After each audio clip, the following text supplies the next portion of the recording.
உண்மையாக சொல்லப்போனால் நான் இன்னைக்கு ஆக்டர் ஜெயராம் அங்கே வரல, காளிதாஸோட அப்பாவா கொஞ்சம் தள்ளி அந்த கார்னரில் உட்காந்து இந்த சந்தோஷமான நிகழ்ச்சியை பார்க்கணும் மட்டும்தான் தான் வந்தேன். ஆனால் மேடையில் எங்களை வந்து கூப்பிட்ட போது 2-3 விஷயங்கள் மட்டும் சொல்லி பாட்டிருக்கேன். முதல்ல வந்து இந்த சின்ன வயசில் முதல்ல சினிமா ரொம்ப ஆர்வத்தோடு பார்க்க ஆரம்பித்த காலத்தில் அம்மா இடம் வந்து கும்பகோணம் சொல்ல முடியாது, கும்பகோணத்துலேருந்து மாயபுரம் போகிறவருக்கு அம்மங்குடி சொல்லுவாங்க. கரெக்டாக அம்மங்குடின்னு சொல்ல முடியாது, பக்கத்தில் ஒரு குக்குடாவும் சிறுகுடி சொல்லுவாங்க. அங்கே வந்து படம் பார்க்குறதுக்கான வாய்ப்பு ரொம்ப கம்மி. அதனால நாங்கள் எல்லாமே கும்பகோணத்துக்கு தான் போவோம். அங்கே வந்து போகும்போது ஜூபிட்டர் தியேட்டரில் புது படம் போட்டிருக்காங்க, மரோ சரித்ரா.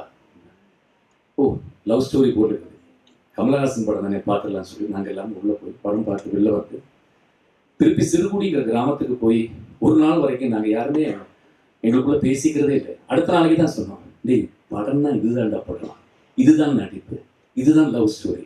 அந்த காலத்தில் வந்த இன்னைக்கு சொல்கிற நியூ ஜென்ரேஷன் ஃபிலிம் அது. அந்த படம் பார்த்து சிறுகுடிங்கிற கிராமத்தில் ஒரு ஆலமரத்துக்கு கீழே உட்காந்து டிஸ்கஷன் பண்ணிட்டு இருக்கும்போது, ஒரு காலத்தில் நம்மளும் இந்த சினிமாக்குள்ளே வந்து கமல் சார் கூட சேர்ந்து நடிக்கிறதுக்கான ஒரு வாய்ப்பு கிடைக்கும் நான் சொப்னத்தில் கூட நினச்சி பார்த்தது கிடையாது. திரும்பி அதுவும் இல்லாமல் கடவுள் வந்து அதுக்கு மேலே என் பையன் சினிமாவுக்கு வந்து அவர் கையாலேயே அவனை இன்ட்ரடியூஸ் பண்ணி வைக்க முடியுங்கிறது யாரால லைஃப்பில் சொப்னத்தில் அதுக்கு மேலே கூட நினச்சி பார்க்க முடியாது. அப்போ நான் எவ்வளோ சந்தோஷத்தில் இருக்குங்கிறது, ப்ரவுட் ஃபாதராக இங்கே நிற்க முடியறதுல ரொம்ப ரொம்ப சந்தோஷப்படுறேன். ஏறக்குறைய 40 ஆண்டுகளாக கதாநாயகன் நடித்து கொண்டிருக்கிற கதாநாயகன் நடிகர் வந்து இந்தியாவில் இல்லை, உலகத்திலேயே கிடையாது. ஒரு பக்கம் இவருடைய பொண்ணு முன்னணி கதாநாயகனோட டுவேட் பாடிட்டு இருக்கு, ஒரு பக்கம் முன்னணி கதாநாயகனோட இவர் டுவேட் பாடிட்டு இருக்காரு. இந்த அதிசயத்தை உலகம் பூராக நிகழ்த்திய ஒரே நடிகர் திரு கமலஹாசன் மட்டுமே. யாராலும் நிகழ்த்தவும் முடியாது. சில சாதனைகள் வந்து இப்போ சிவாஜி இருக்காரு, தாண்டி யாராலும் சொல்ல முடியுமா? அது மாதிரி சில சாதனைகளை வேறு யாராலும் நிகழ்த்த முடியாது. ஸோ இப்போ சீனிவாசன் படத்தை துவங்கி வைக்க சீனிவாசனுடைய மைந்தனை அன்போடு அழைக்கிறேன். அது ஓரளவுக்கு புகழ் வந்ததும் நம்ம பேர் மட்டும்தான் ஞாபகம் இருக்கும், அப்பா பேர் மறந்து போயிடும். எனக்கு கொஞ்ச நேரம் மறந்து போயிடுச்சு. அந்த மாதிரி இல்லாமல் காளிதாஸ் அப்பா பேர் ஞாபகம் வச்சு நினைக்கிறேன். யாரு சீனிவாசன் நான் யோசிக்கிறேன், நான் தான் சீனிவாசன் படத்தை சீனிவாசன். ஸோ சீனிவாசன் படம் தான் எங்கள் ஊருக்கு போனால் வருவார் போடுக்கு, ஜெயராம் மோகன் அந்த மாதிரி வருவார் தான் அப்படின்னு நினச்சிட்டு இருந்தேன்.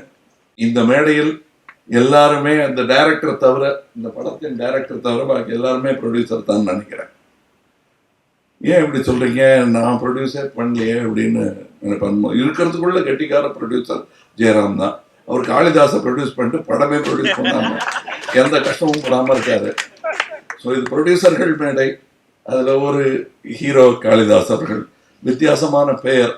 இந்த பேரில் இன்னொருத்தர் இல்லைங்கிறது ஒரு பெரிய விஷயம். ஏன்னா கணேசன்கிற பேர் வச்சுக்கிட்டு அதுக்கப்புறம் அது ஜெமினி கணேசன் ஆக்க வேண்டி வந்தவங்க பேரையே மாற்றி வேற, ஏன்னா கணேசன்கிற அந்த பேர் அவ்வளோ காமன் பேர். அதுலேயும் மூத்த கணேசன் ஒருத்தர் வீடு கட்டி அடிச்சிட்டு இருக்கிற நேரத்தில் அந்த பேரை யாரும் வைக்க பயப்படுவாங்க. அப்படித்தான் உங்களுக்கு எழுத்தாளர் சுஜாதா அவர்கள் தன் பெயரை, மனைவியின் பெயரை வைத்துக் கொண்டதற்கு காரணமே ரங்கராஜன் என்ற பெயரில் இன்னொரு பெரிய எழுத்தாளர் இருந்தார். ராக்கி ரங்கராஜன் என்ற மாபெரும் எழுத்தாளர் ஒருத்தர் இருக்கும்போது கன்ஃபியூஷன் வரக்கூடாதுன்னு, அந்த கன்ஃபியூஷன் வராது. காளிதாஸ்ங்கிறது ஒரு யோசிச்சு தான் வச்சிருக்காங்க, எல்லாம் பிளான் பண்ணி தான் பண்ணுவார் ஜெயராம், ஃபேமிலி உள்பட, ஒரு பையன் ஒரு பொண்ணு, ஸோ எல்லாமே பிளான் பண்ணி தான் அவர் பண்ணுவார். ஸோ அந்த மாதிரி செஞ்சுருக்காரு.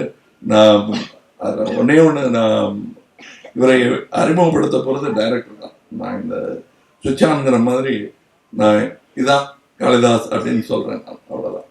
இனி காளிதாசர் கையிலும் டைரக்டர் கையிலும் தான் இருக்கிறது. இந்த டிஎன்ஏ எல்லாம் எனக்கு நம்பிக்கை கிடையாது, உழைப்பில் தான் நம்பிக்கை உண்டு. சொல்ல முடியாது, நாளைக்கே நீங்கள் ப்ரொடியூசராக வரலாம். நான் இந்த நல்ல நேரத்தில் அதை உங்களுக்கு கதையில் சுமத்த மாட்டேன், ஏன்னா அது அவ்வளோ சாமானியமான விஷயம் இல்லை. நல்லபடி செய்தால் இருக்கலாம் ரொம்ப நாள். அதற்கு உதாரணமாக இந்த கம்பெனி சொல்லலாம், என்னை சொல்லலாம், அதில் பாதி வயசு எனக்கு. 30 வருஷமா படம் எடுத்துருக்கேன் நான் விடாம. எல்லாரும் சொல்லுவாங்க, ஆமா நீங்க ஹீரோ நஷ்டமானாலும் நான் எடுத்த படங்கள்லாம் நல்ல படம், 1-2 படம். ஸோ என்னுடைய வெற்றி நட்சத்திரத்தினால் வந்ததில்லை, ஃபைனான்ஸ் மாற்றம் தான் நான் நட்சத்திரத்துக்கிட்ட இருந்து வாங்கினேன்.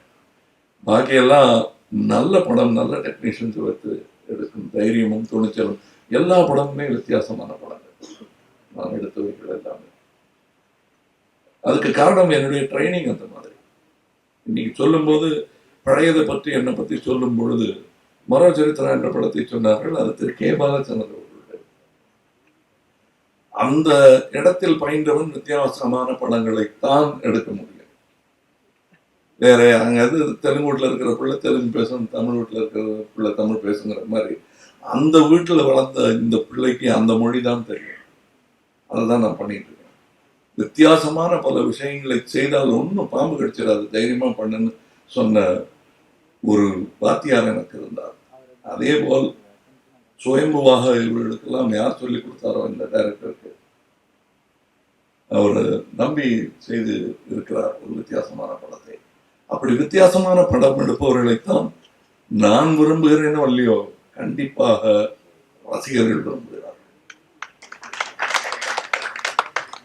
நானும் விரும்புகிறேன் என்பது கூட்டத்தோடு ஒத்துப்போகிறேன் என்பதைத்தான் சொல்லுகிறதை தவிர வித்தியாசத்தை தான் பார்க்கிறார்கள். அதனால் தான் நான் நடிக்க வந்தேன். இல்லைன்னா கொஞ்சம் வித்தியாசமா வேணும்னு நினைப்பாங்க.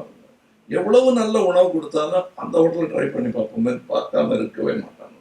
புதிதாக வருபவர்களுக்கு எத்தகைய பெரிய ஜாம்பவான்கள் இருந்தாலும் வாய்ப்புகள் உண்டு. ஆனால் அந்த வாய்ப்பை நல்லபடியாக பயன்படுத்திக் கொள்ள வேண்டும்.